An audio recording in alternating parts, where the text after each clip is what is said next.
నేను ఒకటే ఛాలెంజ్ చేస్తా ఉన్నా, జగన్ రెడ్డిని, అతని ఫేక్ నాయకుల్ని, ఫేక్ పార్టీ నాయకుల్ని ఎకరం 99 పైసలకి ఉర్సా కంపెనీకి భూ కేటాయించారు అని చెప్పడానికి మీ దగ్గర ఉన్నటువంటి ఆధారం ఏంటి?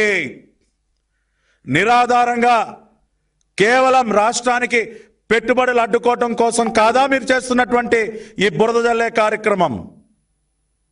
ఇవాళ నేను ఘంటాపదంగా చెప్తా ఉన్నా, గతంలో మీరు వైజాగ్ ఐటీ పార్కులో ఏ విధంగా అయితే ₹1 కోటి మీరు భూ కేటాయింపు చేశారో, అదే ఐటీ పార్కులో ఇవాళ అదే ₹1 కోటి మేము 3 ఎకరాలు 50 సెంట్లు 3.5 ఎకరాలు ఉర్సా కంపెనీకి ఇవ్వటం జరిగింది.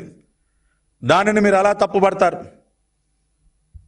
కాపులుప్పాడులో ఎకరం 99 పైసలు కాదు, ఎకరం 50 లక్షలు కేటాయించాం. అది కూడా కొన్ని నిబంధనలకు లోబడి కేటాయించడం జరిగింది.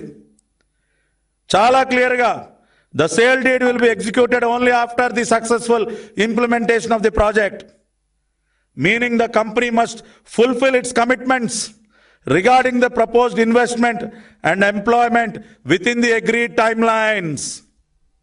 ఎప్పుడు ఎగ్జిక్యూట్ చేస్తారు sale deed? After the successful implementation of the project within the agreed timelines, fulfilling the companies investment and employment. అంటే దాని అర్థం ఏంటి? ఎప్పుడైతే వాళ్ళు కంపెనీ వారు పెడతామన్నటువంటి పెట్టుబడులు పూర్తిగా పెట్టిన తర్వాత, వాళ్ళు ఇస్తామన్నటువంటి ఉద్యోగాలు ఇచ్చిన తర్వాత మాత్రమే సేల్ డీడ్ ఎగ్జిక్యూట్ చేస్తారు.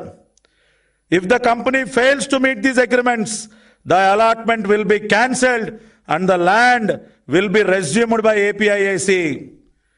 ఒకవేళ కంపెనీ గనక వాళ్ళు చెప్పిన ప్రకారం ఇన్వెస్ట్మెంట్ పెట్టకపోయినా, ఉద్యోగాలు కల్పించకపోయినా, వాళ్ళకి ఇచ్చినటువంటి నిర్ణీత సమయంలో వాళ్ళు ఆ పని చేయకపోయినా ఆ భూమిని మళ్ళీ వెనక్కి తీసుకోవడం జరుగుతుంది.